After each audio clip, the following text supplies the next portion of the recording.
참 좋은 아침이죠. 네, 여러분 잘 오셨습니다. 우리 같이 예배를 위해서 기도하고 시작하도록 하겠습니다. 아버지 하나님, 감사를 드립니다. 하나님이 주시는 새날을 맞았습니다. 이 날을 하나님으로 눈을 뜨고 하나님으로 말씀으로 우리의 마음의 눈을 또 뜨기 원합니다. 우리에게 하나님 진리로 선포해 주시고 진리가 우리 안에 들어올 때 우리 삶이 변화되게 하여 주옵소서. 예수님의 이름으로 기도합니다. 아멘. 네, 우리가 오늘 볼 말씀은 열왕기하입니다. 열왕기하 2장입니다. 2장. 오늘은 23절, 24절 두 절 말씀만 보겠습니다. 열왕기하 2장 23절, 24절 말씀입니다. 찾으셨으면은 같이 읽겠습니다. 열왕기하 2장 23, 24절입니다. 시작. 엘리사가 거기서 베델로 올라가더니 그가 길에서 올라갈 때 작은 아이들이 성읍에서 나와 그를 조롱하여 이르되 대머리여 올라가라 대머리여 올라가라 하는지라. 엘리사가 뒤로 돌이켜 그들을 보고 여호와의 이름으로 저주하며 곧 수풀에서 암곰 둘이 나와서 아이들 중에 42명을 찢었더라. 여러분, 요즘에 우리 기독교가 얼마나 많이 세상의 조롱거리가 되고 있습니까? 그렇죠? 그런데 사실 기독교에 상처를 받은 사람이 조롱을 하는 건 이해가 갈 수 있습니다. 뭐 작은 예로 우리가 아는 주변의 분들 중에 우리 자녀들 중에서 학생 때, 중고등부 때, 이럴 때, 또 초등학교 때, 이럴 때 교회를 가야 되는 주일인데 부모가 억지로 막 깨워요. 그리고 교회 안 가겠다고 투정하면 심지어 때리기까지 하고 그렇게 해서 아이를 강제로 교회를 끌고 옵니다. 근데 중고등학교 때까지는 뭐 맞으면서 와야 되지만 대학 가면 어떻게 됩니까? 완전 떠나죠. 그리고 일을 갑니다. 절대 나는 기독교, 예수 믿지 않을 거다라고 마음에 강한 결심을 합니다. 그런 경우들은 오히려 이렇게 정말 기독교에 대해 반감을 가질 만도 하죠. 그리고 또 부모나 주변 사람들의 이중적인 모습들을 보고 상처받는 사람들이 또 있습니다. 가정에서는 폭력을 쓰는데 교회 가면 굉장히 좋은 직분자로 이렇게 포장되어 있는 몸을 보면서도 상처를 많이 받고 절대 나는 다시 교회 가지 않으리, 예수 믿지 않으리 이런 다짐합니다. 그런 것들은 우리가 이해가 간다고 말할 수도 있겠죠. 내 경험이, 내 스스로가 상처가 있기 때문에 그렇다고 말할 수 있습니다. 그런데 요즘에 우리 기독교를 욕하는 많은 흐름들 속에는 우리 스스로가 자초한 것도 있지만 우리가 자초한, 우리가 실수한, 우리가 잘못한 것에 편승해서 거기에 더 특별한 경험, 특별한 생각 없이 비판하거나 비난하거나 또 저주하는 사람들도 있는 걸 정말 자주 보게 됩니다. 자기는 특별한 경험이 없어요. 그런데 그냥 말끝마다 기독교를 표현하기도 뭐하지만 기독교니 이런 표현을 들고 예수쟁이니 이런 표현을 듭니다. 아무 경험이 없는데도 그냥 사회 분위기에 편승해서 그런 경우들이 있죠. 그런데 여러분, 이런 것들은 굉장히 조심스럽습니다. 그리고 두려운 내용들입니다. 왜 그렇습니까? 우리 기독교는 하나님이 우리에게 주시는 하나님의 법이 있습니다. 구약에 말하면 율법인데 우리는 그 율법을 그대로 문자적으로 지키며 살지는 않습니다. 하지만 그 율법의 정신을 지키고 사는 거죠. 하나님 앞에 죄가 되지 않는 것, 죄를 범하지 않기 위해 사는 겁니다. 그런데 요즘에 기독교에 대해 반감이 드는 많은 경우들은 한 예로 보면 이제 동성연애 같은 경우들, 우리 보편적인 보수적인 기독교, 복음주의적인 기독교라 그러면 우리가 다 반대를 합니다. 그건 죄라고 규정을 하죠. 그런데 그런 부분에 있으면 우리 젊은 세대들, 특히 우리 자녀들을 포함한 우리 젊은 세대들은 굉장히 반감이 큽니다. 부모들하고도 그런 부분에 대해서는 대화를 잘 하지 않을 정도예요. 대화를 조금만 하다 보면 막 화가 난다 그러면서 얘기 안 하려고 한다 이런 표현을 해요. 그래요, 여러분. 성경에서 동성연애 얘기가 나오면 우리는 모든 사람을 사랑해야 되는 겁니다. 하지만 우리는 그것이 죄라고 성경에서 말하고 있는 것조차 우리가 죄가 아니라고 말할 수 있는 권한은 없습니다. 죄와 죄가 아닌 것의 구분점은 하나님인 거죠. 그런데 우리 스스로가 그런 부분에 대해서 많은 사람들을 포용해야 한다라는 생각 때문에 죄를 죄라고 말하지 못하고 또 죄를 죄라고 말했을 때 편협한 기독교, 굉장히 사랑이 없는 기독교, 그래서 저주의 대상이 되는 기독교, 이렇게까지 이야기가 되는 경우들 많이 봅니다. 그런 시류, 그런 상황을 보면서 정말 염려가 너무 많아요. 왜냐하면 우리 세대가 그렇지만 이게 또 한 세대를 흘러간다면 우리 자녀 세대 때는 어떤 모습까지 가게 될까 생각을 합니다. 오늘 본 짧은 이 두 절의 말씀은 여러분도 우리가 잘 알고 있는 말씀입니다. 그런데 내용이 좀 섬찟하죠. 엘리사가 있는데 엘리사는 대머리였던 것 같아요. 그런데 베델이라는 곳에 있는 그곳에서 작은 아이들이라고 표현합니다. 그런데 여기서 작은 아이들이 우리가 생각하는 아주 꼬맹이들만을 얘기하는 건 아니에요. 젊은 층까지 포함해서 하는 얘기입니다. 이 아이들이 엘리사를 대머리라고 놀렸어요. 그러자 엘리사가 분노하고 저주를 내립니다. 그러자 저주를 내리자마자, 저주의 말을 하자마자 곰 2마리가 나타나서 거기에 모여있는 그 아이들, 젊은 그룹의 사람들의 중에서 42명을 찢었다고 나와요. 참 보면 이걸 어떻게 해석을 해야 될까? 성경에 이런 모습을 나타내면서 이거 보세요. 이러니까 하나님은 사랑이 없는 거지. 애들이 무슨 잘못이 있다고, 젊은 사람들이 무슨 잘못이 있다고, 그거 조금 농담한 거 가지고 사람을 찢어 죽이나요? 그리고 저주해야 되나요? 누구 잘못입니까? 여러분 좀 의아하지 않습니까? 엘리사가 분노 조절 장애, 그래서 자기 신체적으로 자기를 비하하는 것 때문에 이렇게 저주를 내려서, 그러니까 그런 저주를 내렸는데도 또 하나님이 그 저주를 듣고 곰 2마리를 보내서 42명이나 찢어 죽이면 엘리사에 대한 편애, 다른 사람들은 뭔가 여러 의문이 듭니다.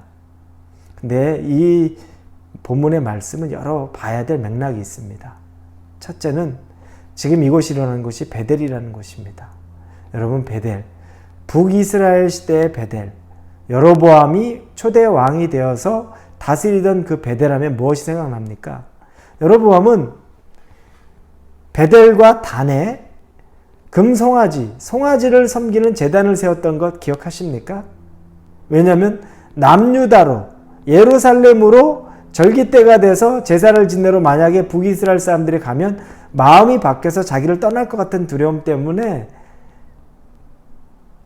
베델과 또 단, 그 두 곳에 이 송아지 제단을 만들었고 거기서 제사 지내게 만듭니다. 제사장도 자기가 마음대로 세웠죠. 그걸 뭘 의미하겠습니까? 이 베델은 우리가 잘 알고 있는 아주 귀한 야곱이 하나님을 만나고 기도하고 그랬던 곳이 아니라 지금은 우상이 넘쳐나는 곳, 우상 숭배의 중심지, 북이스라엘의 중심지가 베델입니다. 여기에 살고 있는 젊은이들, 이 젊은이들이 엘리사에게 지금 말하고 있는 건 뭐겠습니까? 대머리여 올라가라, 대머리여 올라가라. 우린 대머리에 올라가라 이러면 뭘 생각합니까? 대머리 이것만 생각하는데 올라가라. 그게 무슨 말일까? 엘리야가 승천을 했잖아요. 그런데 엘리사는 엘리야의 뒤를 잇는 예언자 선지자가 되었습니다. 정통성을 부여받았죠. 그런데 최소한 이 베델에서는 엘리사를 보면서 엘리야를 조롱하는 겁니다. 야, 대머리야, 너도 올라가. 너도 승천해봐. 너도 하늘로 가봐. 하나님이 너 부른다며. 이와 같은 말과 똑같아요.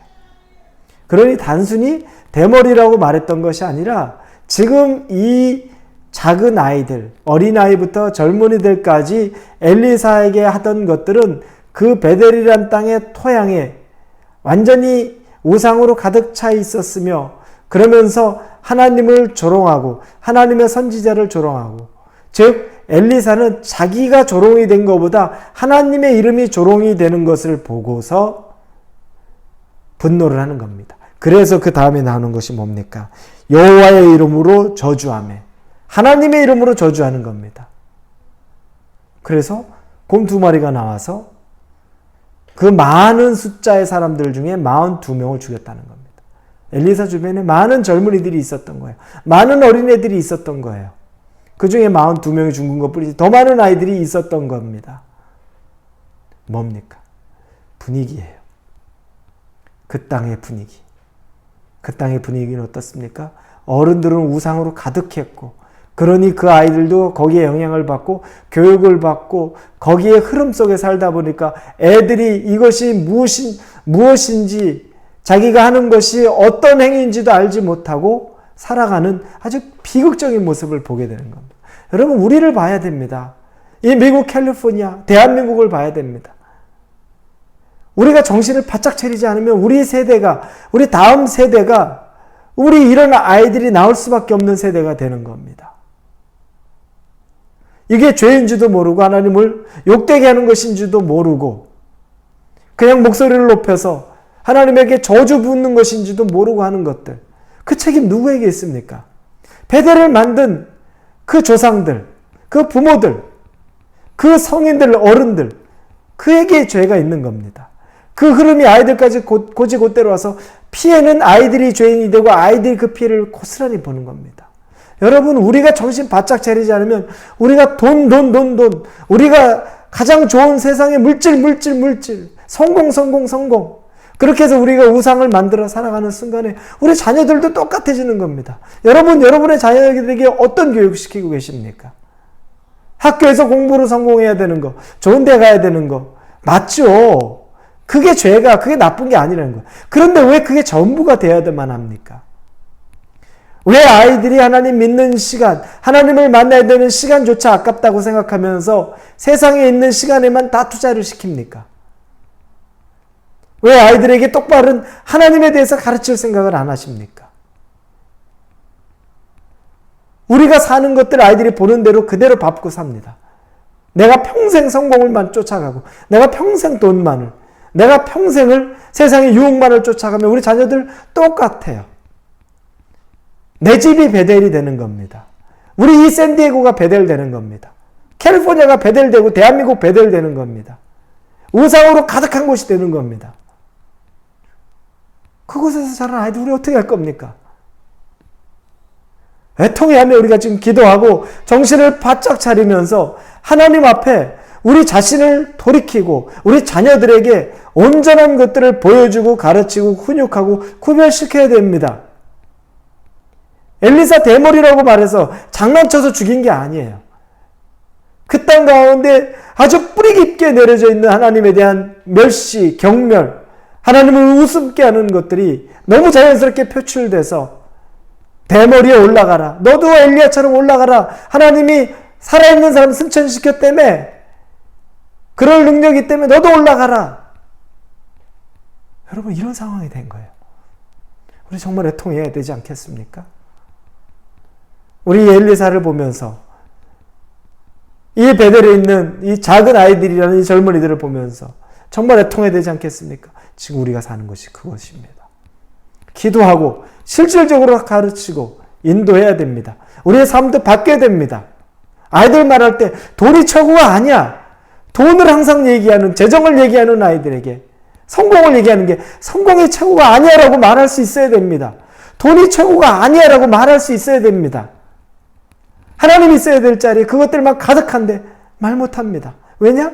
내가 그렇게 살고 있기 때문에, 우리가 그렇게 살고 있기 때문에 말 못합니다. 그치, 중요하지.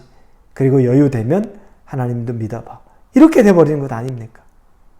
큰일 납니다. 정말 목숨이 오락가락하는 그런 지금 중요한 상황입니다. 우리 정신 바짝 차리고 기도하고 우리 자신이 변화되고 우리 자녀 세대를 변화시키고, 그래서 우리가 교회가 그런 역할을 감당하고 우리 커뮤니티 그런 일들을 할 수 있는 저와 여러분 우리 성도들이 되기를 주님의 이름으로 축원합니다. 기도합니다. 하나님, 두렵습니다. 이 일이 엘리사가 정말 귀괴한 사람, 성격 파탄자, 분노 조절 장애인 것처럼 보이고 하나님도 어떻게 이걸 용납할까라고 생각 들지만 조금 더 깊은 밑바닥을 들여다보니까 이게 얼마나 큰 일인지가 깨달아집니다. 아버지, 용서해 주옵소서. 우리 어른 세대를 용서해 주옵소서. 돈이 최고라고, 성공이 최고라고, 좋은 학교가 최고라고 우리가 스스로 생각하고 그렇게 가르쳐 왔습니다. 그래서 우리 아이들이 똑똑은 해졌는데, 우리 다음 세대들이 아주 똑똑해졌는데, 그 똑똑한 것이 하나님을 비웃는데, 하나님을 경멸하는데 똑똑해지는 이 가슴 아픈 현실이 지금 이곳에, 우리 이 땅에 벌어지고 있습니다. 애통한 마음으로 하나님 앞에 회개합니다. 용서해 주옵소서. 그리고 이 땅을 변화시켜 주시옵소서. 우리 자녀 세대를 변화시켜 주시옵소서. 우리를 변화시켜 주시옵소서. 예수님의 이름으로 기도합니다.